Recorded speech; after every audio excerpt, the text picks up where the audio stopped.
Ta-da-da-da-da-da! Loviisa, Marili, Karolin, Kei, Elolis, Grete, Ingrid, Liina, Birgit, Katrin, Anna, Ivo, Annika, Riina, Mari ja Siim. Wow! Aitäh teile kõigile, sellepärast et teie olete need inimesed, kes meid Patreoni keskkonnas toetavad igakuiselt ja teevad väga võimalikuks meie tegemised.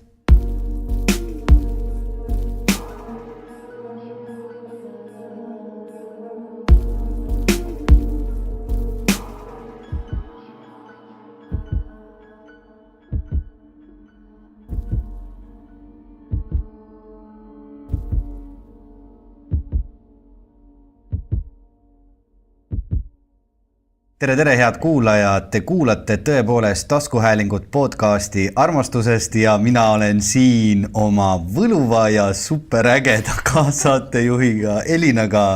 Proovisin täita 2 ülesannet, olla energiline, teha komplimendi ja ma ei tea, kui hästi see mul õnnestus, Elina. No, mina punastan ja ei ütle järgmist lauset, lasen sulle edasi minna. Elina sulandub vaikselt selle Bordeaux-karva diivani värvi, mille peal ta istub. Me oleme täna siin Telliskivis Urban Yogini mõnusas saalis ja tahame neile öelda suure aitähi, sest et nad on saanud meie mõnusaks sõbraks juba ja aitavad meid oma saadet salvestada ja annavad oma ruume, nii et aitäh nendele. Ja aitäh ka üks väga hea tee seltskonnale, kes on samuti meiega ühendust võtnud, et meile omalt poolt hoogu anda kingitustega tee näol ehk et kõik meie külalised saavad kingituseks ühe väga hea tee, orgaanilise, mõnusa, puhta, sellise hea ampsukese. Nii et aitäh kõik, kes on tulnud meile kuidagi lähedale, et meiega sõpradeks hakata ja et meie tegemusi ühel või teisel moel toetada. Mulle meeldib see Elina, kes juba mitmendat saadet ütleb tegemusi, see on mu lemmiksõna. Ütlesin uuesti. Ja meie tegemusi toetada. Aga ma arvan, et see, et te annate meile vaikselt musi, see toetabki meie tegemisi. Ja suur tänu veel kord meie Patreoni toetajatele, kellele me lubame, et juuni esimeses pooles jõuab eetris juba esimene erisaade. Ja Elina, räägi, kuidas meid Patreonis toetada saab? No, saab toetada 1, 3 või 10 euroga kuus, nii et täitsa selline mõnus valik ja täitsa tehtav ja ma arvan, et ka selline budgetile ei tee liiga. Absoluutselt, see 1 euro kuus juba annab sulle ligipääsu meie saate salajasele blogile, kus on pilgud kaadri taha ja jutud sellest, mis siin toimub. Ja 3 euro eest juba kuulete meie erisaateid ja meil on ka 2 supertoetajat, kelle nimed lähevad tänasest ka kodulehele meie heade sõprade hulka, nii et suur tänu Loviisale ja suur tänu Marilile, kes meile eriliselt tuult tiibadesse annavad. Aga täna ette ruttavalt ütlen, et see saade on mõeldud üdini teile, meie armsad kuulajad, sest täna tuleb kuulajakirjade saade.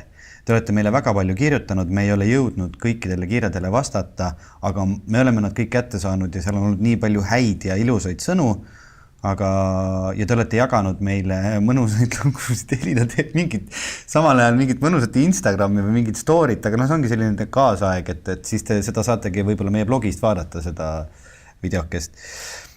Ehk siis me oleme saanud väga palju mõnusaid lugusid, südamlikke lugusid ja me kavatseme neid täna ette lugeda, aga enne kui me jõuame sinnamaani, siis Elina, räägi seda, et sina rääkisid mulle, et sa käisid hiljuti mänguväljakul ja said kokku oma sõbrannadega ja kuulasid, et kuidas nemad meie podcasti kuulavad ja minul tekkis selle ilge kihk hakata inimestele seletama, et kuidas seda kõige lihtsam teha oleks.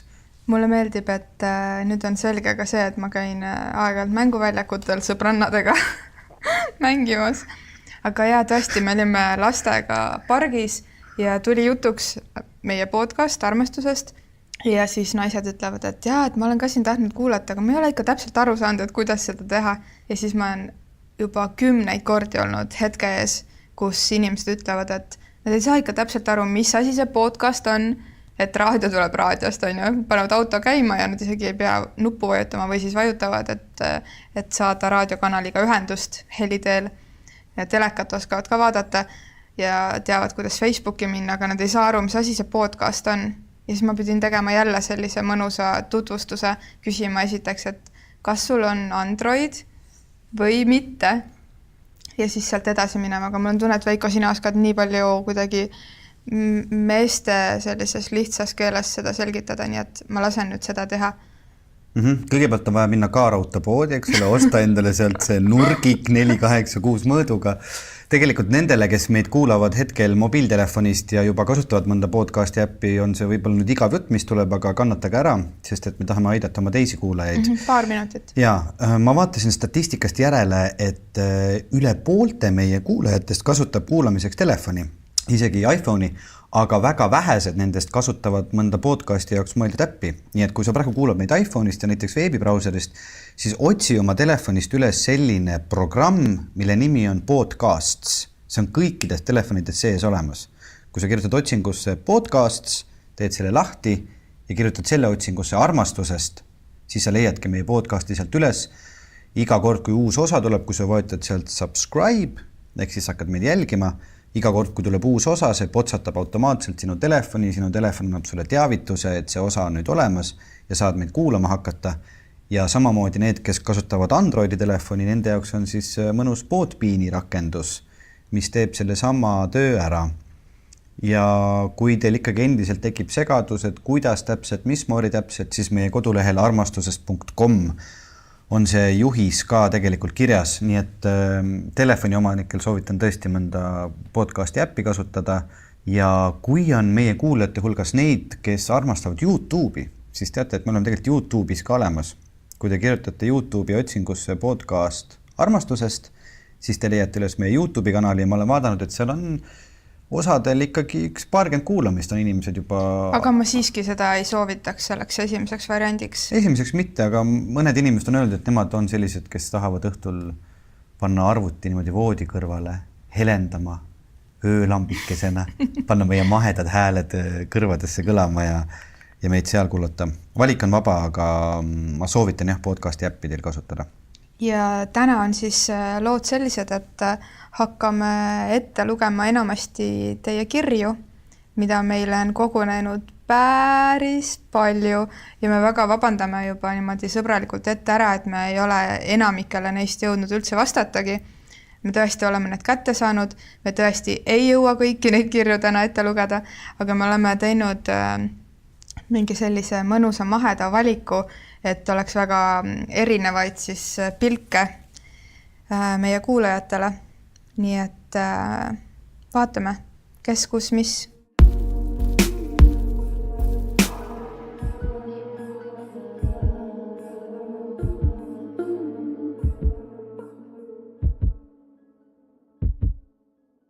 Veel kord suur tänu kõigile meie kuulajatele, kes on meile kirju kirjutanud ja nagu me oleme ka lubanud, siis me hoiame teie anonüümsust ja ei hakka siin täna teie nimesid ette lugema ja oleme väga tänulikult teie mõtete, teie lugude üle ja kirjutage meile ikka ja veel, sest et need kirjad panevad meie mõtted tööle ja me saame siit oma uute saadete jaoks uusi teemasid ning täna loodetavasti teiega koos kaasa mõelda, arutada, vaadata, kuhu me mingite kirjadega jõuame ja jätta mõned mõtted õhku ja mõned võib-olla lõpuni. Nii et ma alustan siis esimese kirjaga, mille me tänasesse saatesse oleme ette lugemiseks valinud. Hei Elina ja Veiko ja siis mina omalt poolt lisan, et hei kõik, kes kuulavad ka. Võtsin täna oma õhtusele jalutuskäigule kaasa teid oma tavapäraste audioraamatute asemel. Aitäh teile ja ma soovin teile kõike head ja edu saate tegemisel. See on selline koht, kus me oleme nii tänulikud, sest et väga palju on tulnud meile kirju, kus soovitakse lihtsalt täiega head, soovitakse tänada selle eest, et me seda kõike teeme. Nii et ma tänan siit kohe vastu ka. Aitäh, et te tänate ja meie oleme nii tänulikud teie tänude eest. Mul oli põnev kuulata ja ma tundsin ennast ära mitmes teie mõttes. Küsimusele, miks ühiskonnas on vähe armastust, mõtlesin teiega koos enda peas sellise vastuse. Ma arvan, et ühiskond areneb täpselt nii nagu inimesed. Erinevad inimesed on väga erinevatel arenguastmetel erinevates valdkondades, näiteks kirjaoskus, igapäevased sotsiaalsed oskused ja oskus armastada ka sealhulgas. Mul on tunne, et järjest rohkem on inimesi, kellel on uudishimu selle vastu, et kes me inimestena siis oleme mida inimeseks olemine tähendab ja kuidas me kõik omavahel seotud oleme. Selles osas endaga samal levelil oleva inimese tunneb pilgust ära täpselt nii, nagu te esimeses osas kirjeldasite ja meil on omavahel lihtne ja põnev sellistest teemadest rääkida. Aga terve ports inimesi ei ole veel sinnani jõudnud. Nende jaoks on teised teemad olulised ja nemad suudavad avatud olla muudel teemadel. Olmeteemad on lihtsalt palju selgemad ja lihtsamad kui tundeteemad. Armastusest ja hingevalust rääkimine paneb meid ju haavatavamasse olukorda kui spordist ja toidust rääkimine. Mida rohkem inimesi jõuab selleni, et mõelda ja arutada hinge ja inimese olemise teemadel, seda rohkem muutubki kogu ühiskond nendes teemades avatumaks. Ja see ei saagi juhtuda üleöö. Kaasa aitab vist tõesti ainult jagamine, rääkides, kirjutades, lauldes või miks mitte ka tantsides. Ilusat kevadet teile. Selline kiri. Väga ilus kiri. Ma olen ise ka mõelnud sellel teemal, kui me tõesti rääkisime sellest, et kui palju meil seda armastust ühiskonnas on ja mismoodi seda sinna rohkem sisse panna, et ega see vist muud moodigi ei olegi, et kui see kõik algab meist endast. Et selles mõttes, et minul on väga raske võib-olla hakata muutuma oma põlvkonna kaaslasi isegi juba või rääkimata endast vanemaid, et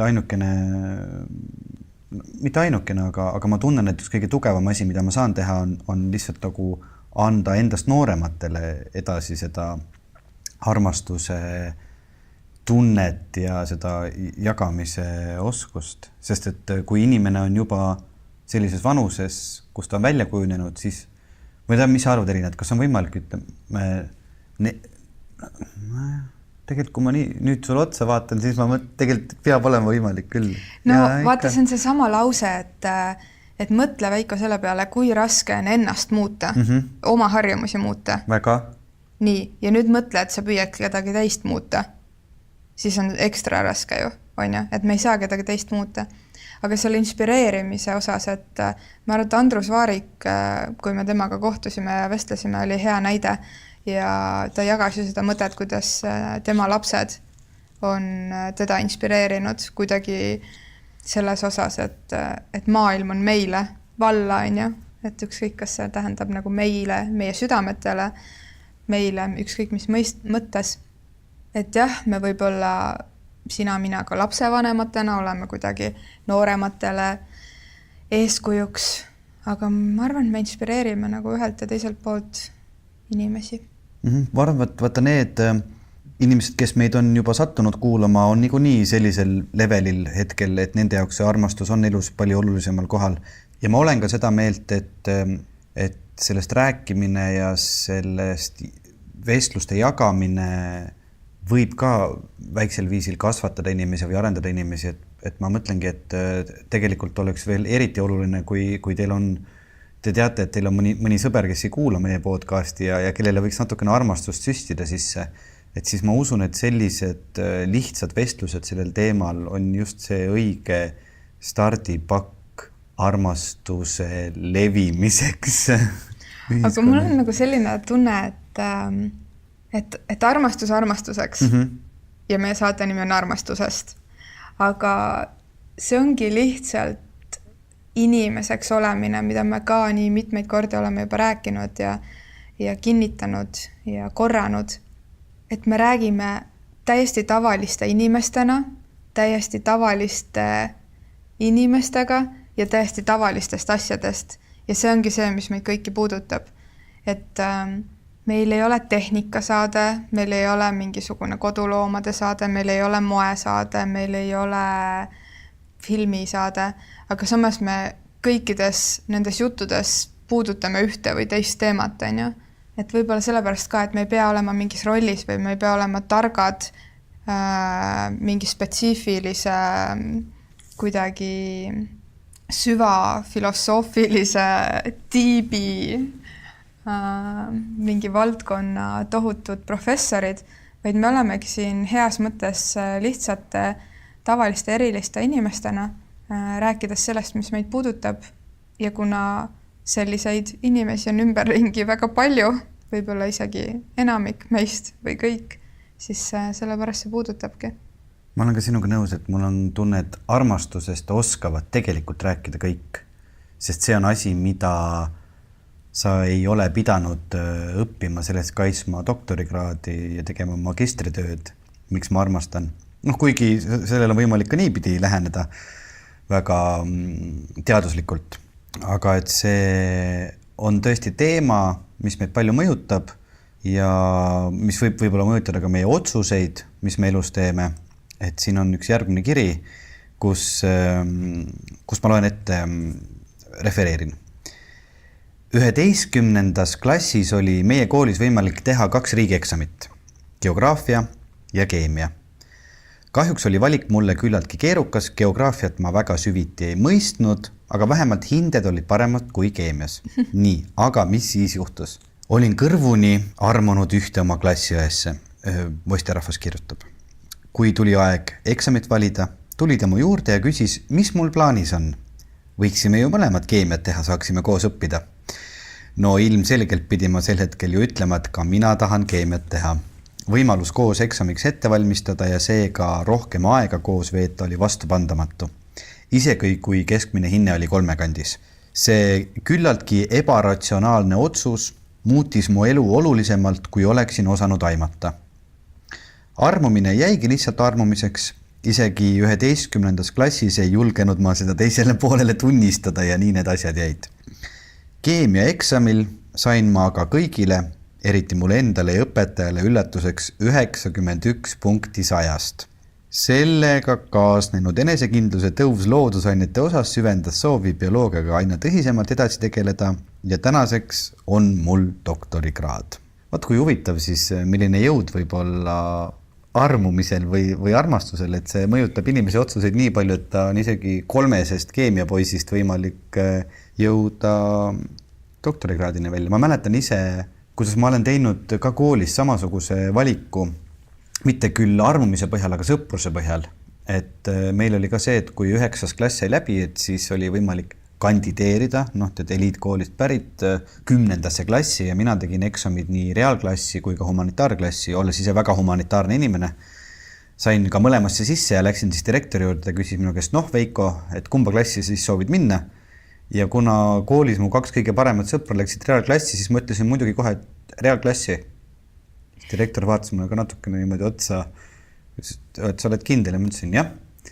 Ja siis ma olingi selline humanitaarne poiss reaalklassis, lugesin salaja matemaatikatunnis raamatuid laual, tegin paralleel humanitaarklassiga kunstiajaloo loenguid kaasa, aga ma olen oma otsusega selles mõttes väga rahul, et see on andnud mulle mingisuguse reaalsema vaate siis võib-olla elule tänu ka sellele 3-sele matemaatikale ja nii. Aga ma usun tõesti, et sellised otsused, armastusel on selline võimalus meie otsuseid mõjutada ja see ei pruugi üldse halb olla. Võib-olla ongi just need õiged hetked, kus see meid haarab ja tahab meid kuskile viia. Kohtumised ja elu usaldamine. Mul tuli kooliga seoses meelde see, et algklassides ma sain nii hästi aru, et 2 + 2 on 4, on ju, number 2, siis plussmärk, järgmine number 2, võrdusmärk ja et 4 on ju. Et 3 + 3 on 6 ja 9 + 1 on 10 on ju. Ja siis, kui ühel hetkel hakkas tulema, et Mari läks Jüriga kuskile Aasale mängima, Jüri leidis 2 õuna ja Mari leidis 4 õuna ja siis kuidagi midagi veel juhtus ja siis mitu õuna neil nüüd on, kui üks tegi midagi sellist ja siis ma tõstsin 2 kätt üles ja ma olin nii, et wow, matemaatika, go away. Ma ei saa mitte midagi aru. Ühesõnaga, kui tulid tekstülesanded, siis minu jaoks oli see matemaatika surm.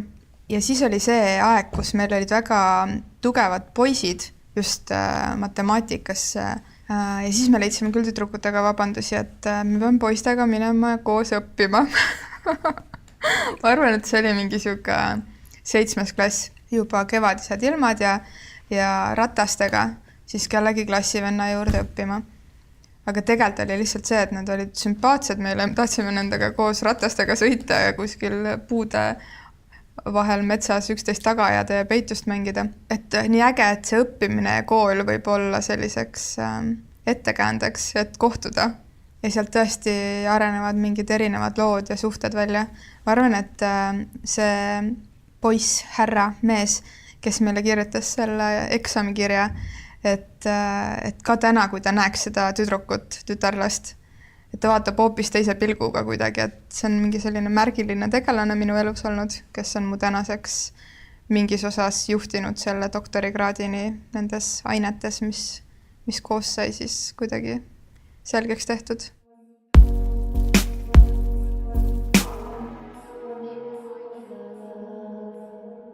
Järgmine kiri on selline, kus me saame kaasa mõelda, nii et Veiko, oled sa nüüd valmis? Arutleme siin. Aju on terav nagu harilik pliiats. Aga see läheb nii ruttu ja nüriks, siis peab uuesti teritama. Ja mul on teritaja kaasas. Super. Nii, on kiidetud meie saateid, öeldud, et on väga põnev arutelu ja et kulgeb mõnusasti. Tunned, kuidas kulgeb praegu mõnusasti? Tunnen. Ja ütleb, et armastuskirju saatma ei hakka, aga tekkis paar lihtsat mõtet.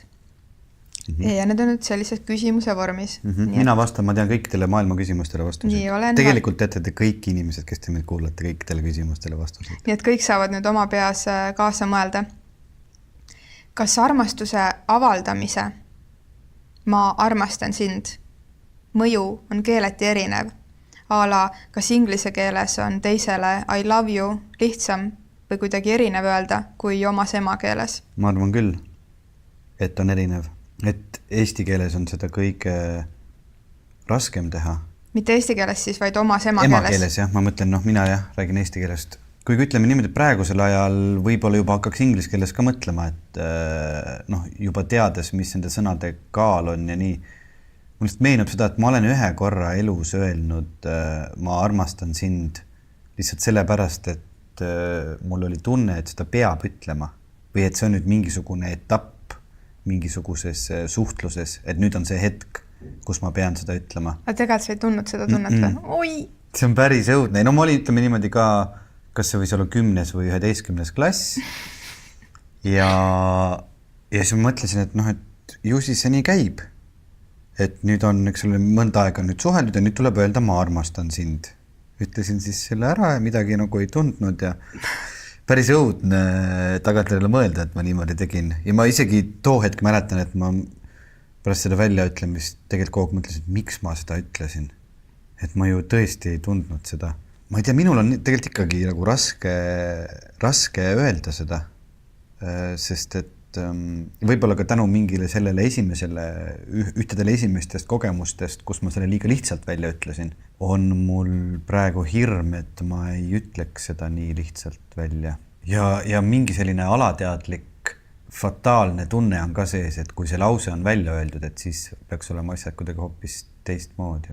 Ma ei tea, ma lihtsalt nagu fantaseerin sellele. Kas see on kuidagi nagu kaitse, et sa kaitsed ennast millegi eest? Võimalik küll, jah. Et kui sa oled selle ära öelnud, et mida siis pärast seda veel öelda või nagu, kas see saab veel kuidagi suuremaks minna, et kui see on öeldud, kas nüüd hakkab nüüd totaalne allakäik hoopis, sest et see kõrgpunkt selle ütlemisega on just kui saavutatud? Aga jah, ma olen sinuga nõus, aga nüüd ma arvan, et tookord ma mõtlesin või ka mingi aeg tagasi mõtlesin niimoodi, aga praegu mul on tunne, et ma olen jõudnud sellisesse etappi, et ma nüüd tegelikult olen aru saanud, kui see hetk on käes, et ma seda inimest armastan.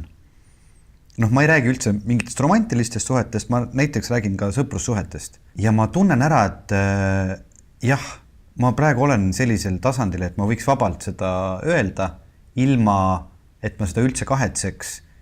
Ja ma tunnen, et see on väga turvaline ja ongi õige asi seda öelda. Lihtsalt seda on nagu raske öelda.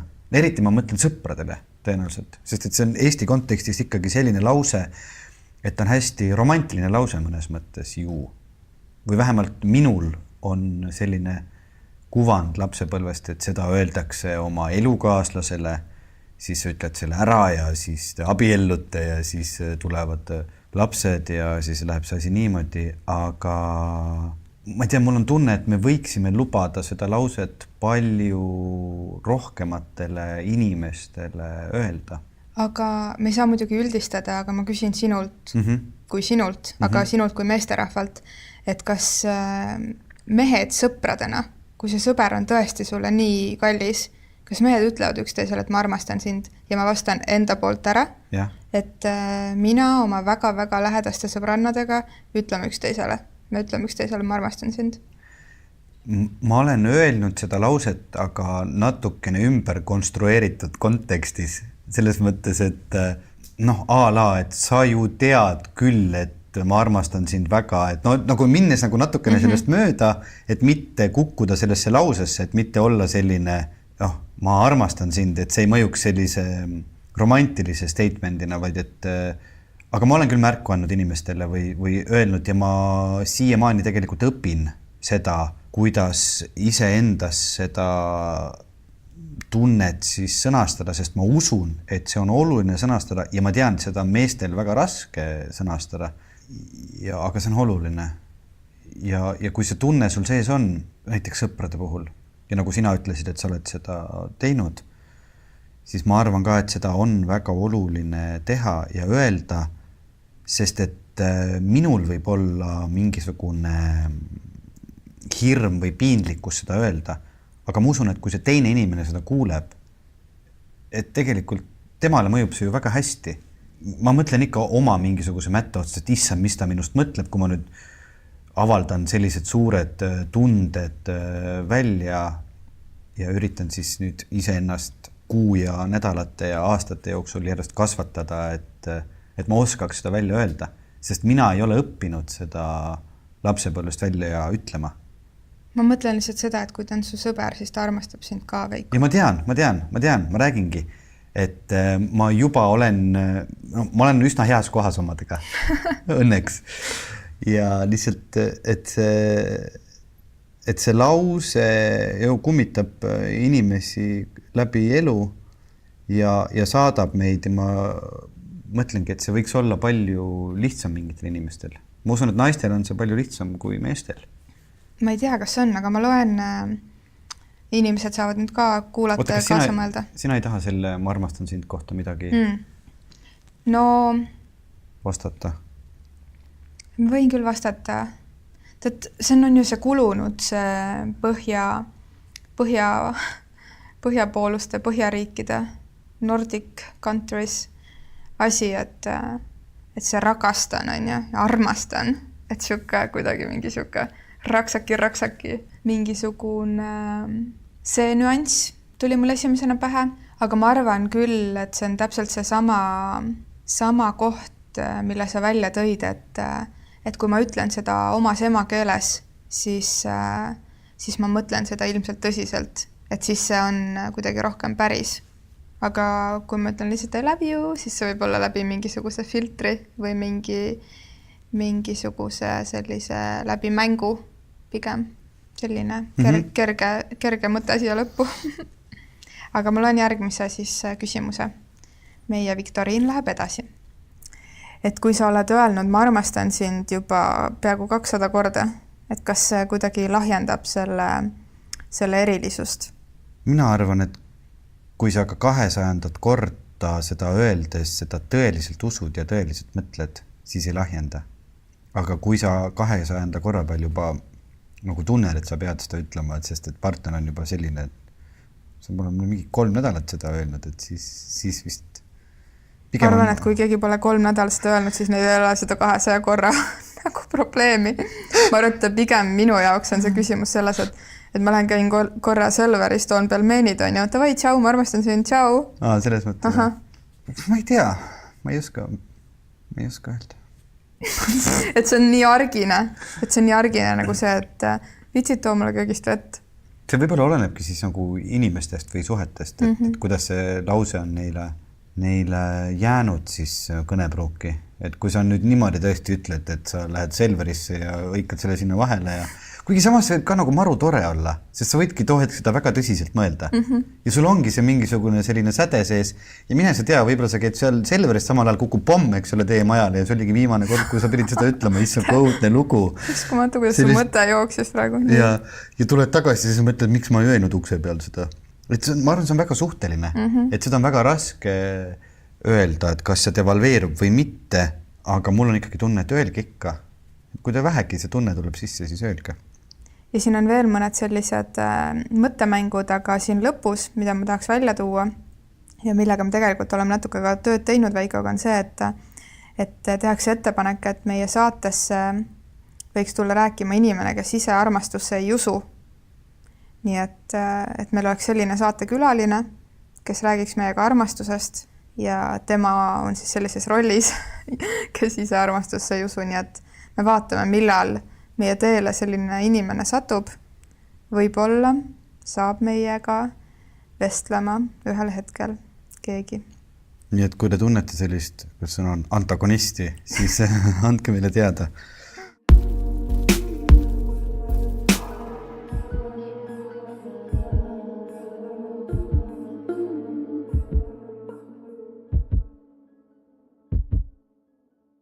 Ma tunnen, et minu jaoks on jagamine ja avatud olemine ainus olemise viis ja ka aus olemine, aga täieliku aususe saavutamise teekond on mul veel pooleli. Ma tahaksin jõuda punkti, kus olen kas täiesti aus või vaikin üldse. Ma ei tea, kas see on maailma parim punkt, aga hetkel tundub see mulle õige suund. Ja kui rääkida armastusest, siis tunnen, et ta väga vajab ausust enda kõrvale. Ma olen viimasel ajal palju mõelnud igavesele kooselule. Ma olen abielus mehega, keda väga armastan ja hindan ning kes ise iialgi truudust ei murraks. Kes on nii põhimõttekindel inimene, et vahel tunnen end tema kõrval vastikult pahelise inimesena. Muidugi ma ei abiellunud mõttega, et vaatame, mis saab ja kaua vastu peame. Aga tunnen samuti, et inimene vajab vaheldust, uusi hingamisi ja armumisi ja ma väga tahaks korduvalt samasse inimesse armuda. Aga see tundub mulle naiivne.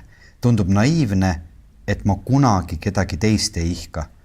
Mitte, et lihtsalt vaatan pikalt tänaval järgi, vaid päriselt ihkan. Aga siis on see abielu ja pühadus ja teine inimene, kellele ma mitte kuidagi ei tahaks haiget teha. Minus ongi küsimus, et kas on võimalik vahel kellessegi armuda ja kedagi kirglikult ihata samal ajal oma partnerit jätkuvalt armastades ja temast mitte lahkuda soovides. Pomm küsimus.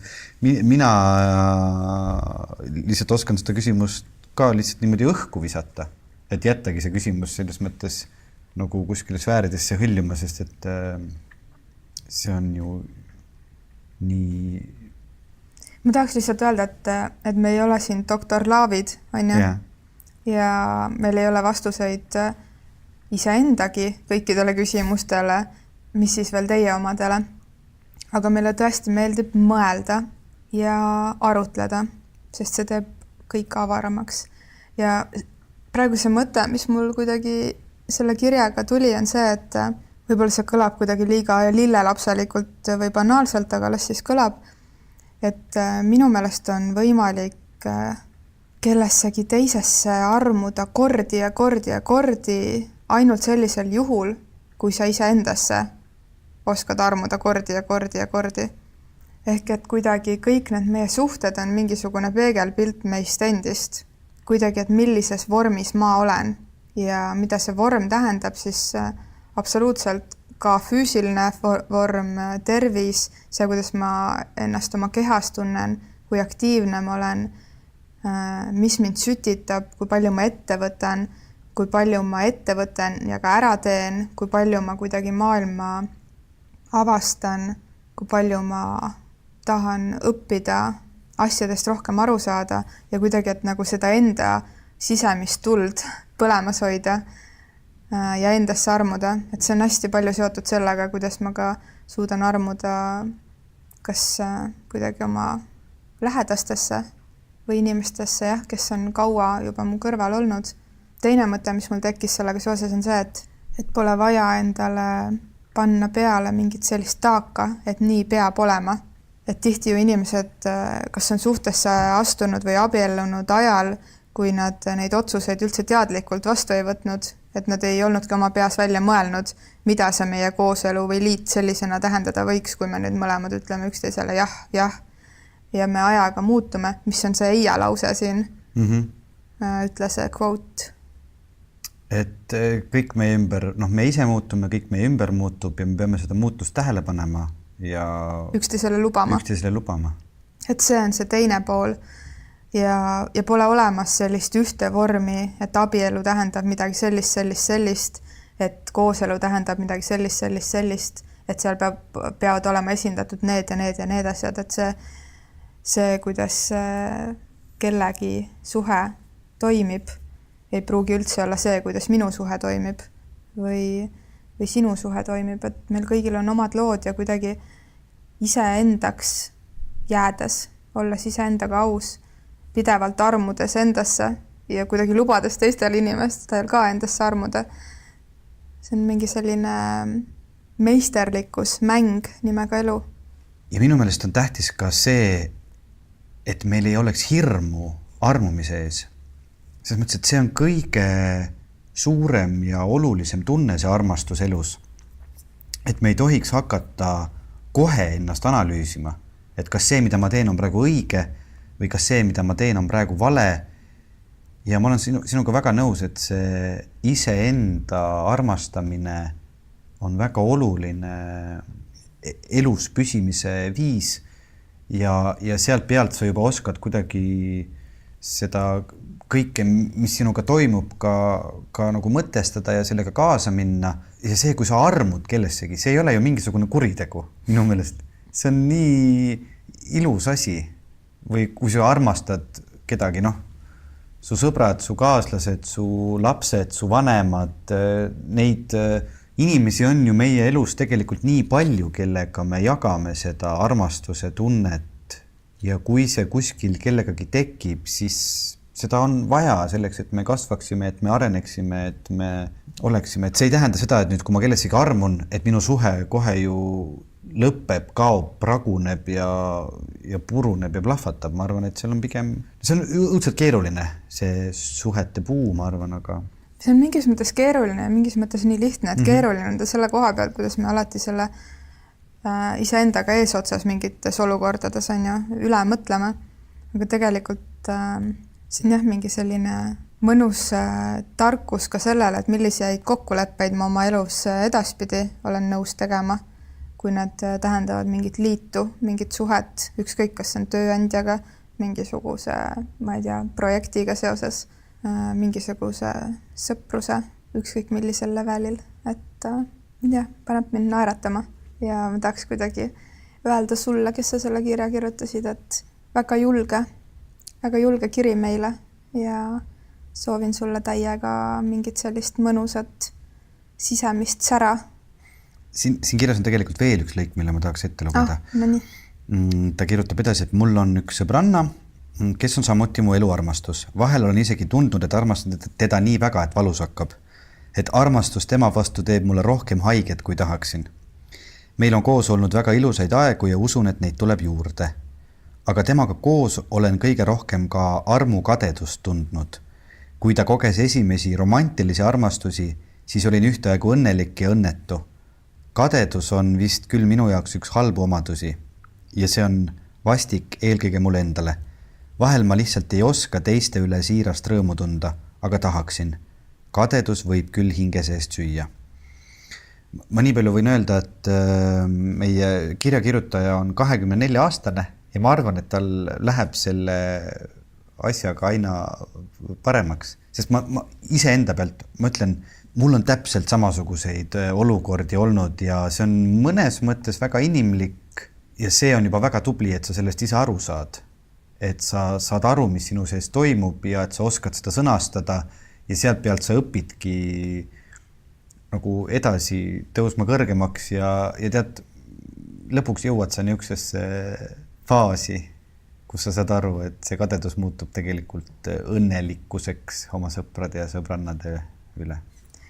Ma ikkagi natuke korraks viskan siin õli tulla, et kui nad on naiste rahvas, siis minu jaoks siuke täiesti kosmaar, huvitav, naljakas vanus meeste puhul on siuke 25-26, kus meestel käib mingi täielik, mingi väga veider vurr ja naistel tegelikult on seal 30-ndate veits alla ja veits üle kuskil seal kandis, nii et mõnusat lõdvestumist nendesse 20-ndate lõppu.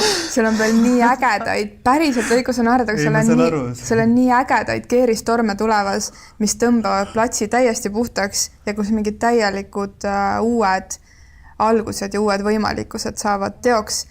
Mõnus, ma arvan, tal on nii mõnus endal ka seda kirja vaadata umbes 5 aasta pärast. Sest et nii suured nihked käivad naise elus selles vanuses. Täiega armastust saadan. See on, ma lihtsalt jäin jälle selle peale mõtlema, et kui me võtame kuskilt 17. 16. sajand, kus me mäletame neid lugusid armastust, kus kõik olid vanuses, juba see algas kuskil nagu 14, 16, 20, siis kui jõuti 30-ndatesse, siis oldi põhimõtteliselt juba kutud. Ja siis on nii huvitav minu jaoks, on tõesti väga huvitav.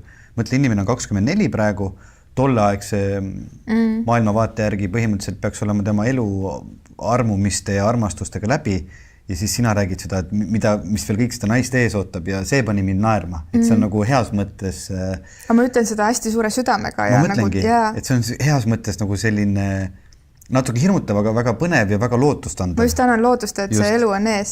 Ja.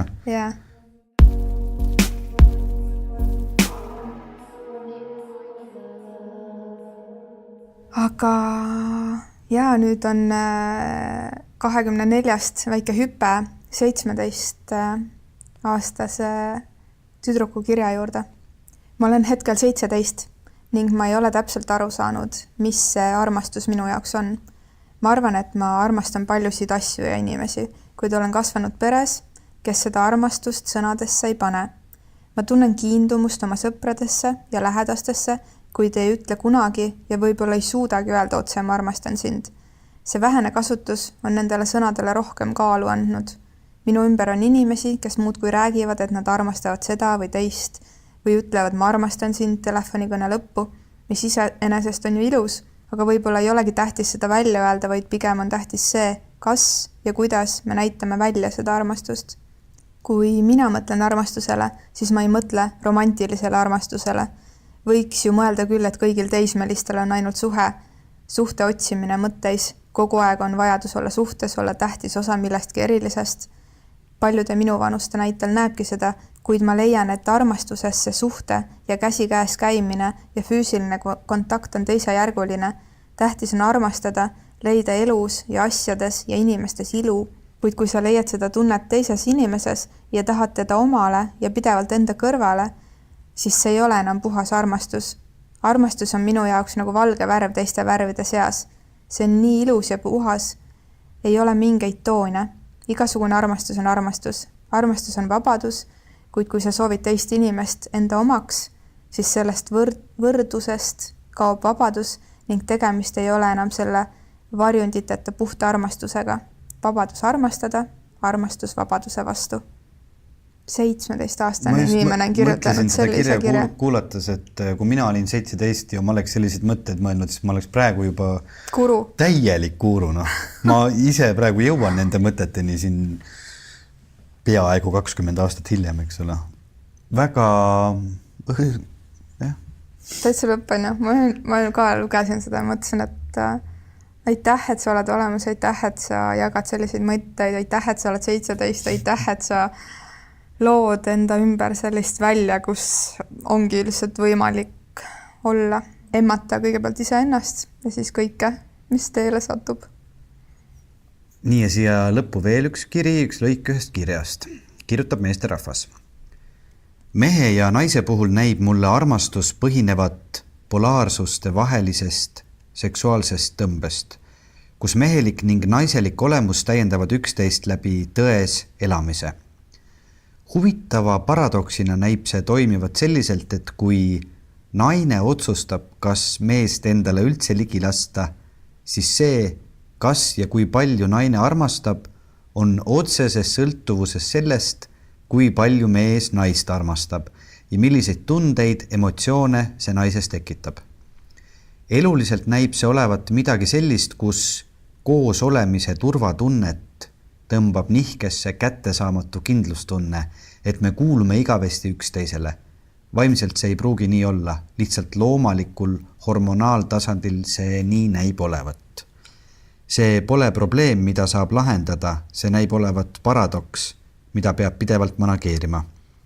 Naine näib olevat just kui tuulte, tõusude, mõõnade ning päikse käes loksuv emotsioonide ning tunnete ookean ning mees, kes elab oma tões, on kindla sihi ning suunaga jõgi, mis naise sisse voolab ja kui naine lubab sellest jõest saada ookeani hoovuse, siis sõltub kõik mehest, kuidas tõusust, mõõnast ning tormisest ilmast päikese juurde jõuda. See, kui tugev on mehe armastusest voolav hoovus, määrab, kui palju naine seda meest armastab ka kõige tormilisema ilmaga. See just kui tähendab ka seda, et naine paneb meest aina rohkem väljakutsuvalt proovile, saamaks teada, kui tugev on mehe armastus ning alistub ainult mehe tugevamale armastusele ise armastusega vastates. Wow. Sina nüüd kuulasid Erina, mul oli natuke raske, vaata ma tegelesin siin diktsiooni ja mõtte edastamisega, et mis sa kostad? Ütleme nii, et meil on kirjutanud üks valgustunud mees, aga mul on kuidagi alati, kui tuuakse neid stiihjate paralleele, siis nagu see mina siin 33 aastat vana noor naine, 33 aastat vana noor naine. Täna tunnen seda, et kui naine on selline möllav meri või rahulik meri, et siis nii-öelda mees on see sadam või see kindel sadam. Ja kuidagi need pooled on meis alati, meis kõigis endas olemas ka, et igas mehes on see möllav meri, voolav vesi või tasane. Ja see kindel sadam ja samamoodi igas naises, mis ongi just kui see yin ja yang, mis meis on ja mille vahel on vaja tasakaal leida. Et ma olen väga tänulik selle põhjaliku kirja eest, sest see on tegelikult ainult üks lõik sellest pikast süvitsi läinud kirjast. Aga see, et meil on kirjutanud üks härra, kes kirjeldab suhet või armastust läbi sellise tunnetuse, et käiku on võetud kõik, mis meid ümbritseb, et seda selgeks teha, on iseenesest juba inspireeriv. Ja põhiline, millest ta räägib, on ju see, kuidas me ikkagi mõjutame üksteist või mida see mäng tähendab, kuidas toimib üks suhe, millal anda, millal võtta, millal järgi anda, millal toetada, millal lasta möllata, millal lubada vaikida, millal on okei, kui on mõõn, millal on okei, kui lained löövad üle pea kokku. Et ma olen selle kõigega päri. See on nii põnev, kuidas erinevad inimesed kasutavad erinevaid sõnu ja väljendeid selle reisi või selle tunde väljendamiseks. Ja minust ongi nii huvitav lugeda neid erinevaid vaatenurki, sõnastusi, mõtteid sellel teemal, et selles mõttes on mul tohutult hea meel, et te olete ja et te kirjutate meile veel, et me saaksime aeg-ajalt võtta selle aja ja teiega koos mõelda nendel teemadel. Kas on Elina täna mingisugune mõte, mille sa siit kaasa võtad või mingi teema, mis kuidagi mõnest kirjast jäi sulle? Ma võtan kuidagi kaasa, tead Veiko, selle hetke, kus me siin oleme praegu. Telliskivi loomelinnakus õues on üle 20 kraadi. Me vabatahtlikult sinuga otsustame aeg-ajalt kokku saada, et vestelda armastusest. Ma võtan kaasa selle tänutunde nende inimeste poolt, kes meid reaalselt tänanud on, et me seda teeme.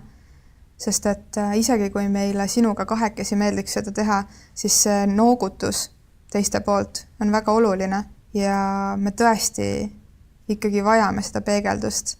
Nii et kuidagi mingisuguse väga suure tänutundega olen ma praegu siin selles hetkes. Ja kui me ühel hetkel siin saalis oma asjad kokku pakime, siis ma tahaksin selle tänutundega edasi liikuda. Ja ma kirjutan sinu tänutundele oma mõlema käega alla, kuigi vasaku käega ma ei oska nii hästi allkirja teha kui parema käega. Aga kui ma ise peaks vastama oma küsimusele nagu nendest teemadest veel, mis ma siit täna kaasa võtan, siis minu jaoks, mille peale ma ise ei olnud ammu mõelnud ja mis ongi nii tore, et me saame koos mõelda siin sinuga. Tegelikult ma mõtlengi ju, arutlen siis iseendast räägin ja mõtlen iseenda mõtteid ja teie kuulajad loodetavasti mõtlete oma mõtteid, aga just seesama ma armastan sind sõnapaar ja kui palju me seda ütleme, kellele me seda ütleme, kas me julgeme seda öelda, kas me ei julge seda öelda. Kas võiks öelda vähem, kas peaks ütlema rohkem? Just. Seda, kas peaks ütlema vähem või rohkem, seda tunneb iga inimene iseenda sees. Mina küll täna see vestluse põhjal tunnen, et ma peaksin seda ütlema rohkem, sest et ma tunnen seda ju nii palju iseenda ümber. Aga ütlen võib-olla liiga vähe.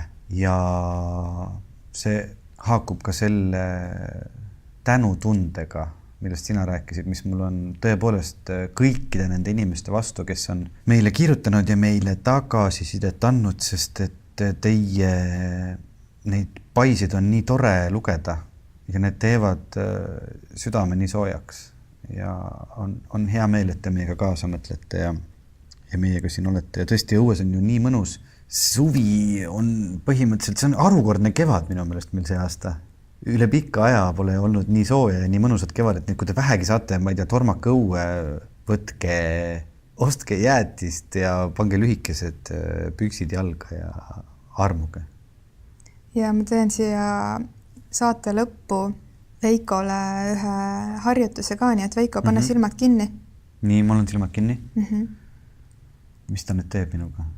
Ja mõtle ühele inimesele, kellele sa tahaksid öelda kõva häälega, ma armastan sind. Ei, mida sa teed? Ja nüüd lihtsalt ütle seda. Oota, see nõuab nii. See vaikus tuleb eetrisse liiga pikk, kui ma selle õige tundeni jõuan ju. Pane silmad kinni tagasi ja ütle. Vastik inimene teeb seda harjutust. Teate, tehke teie siis kodus minuga kaasa seda. Pange ka kõik silmad kinni. Nüüd võtame selle vaikuse hetke ja mõtleme selle inimese peale ja siis ütleme kõik koos.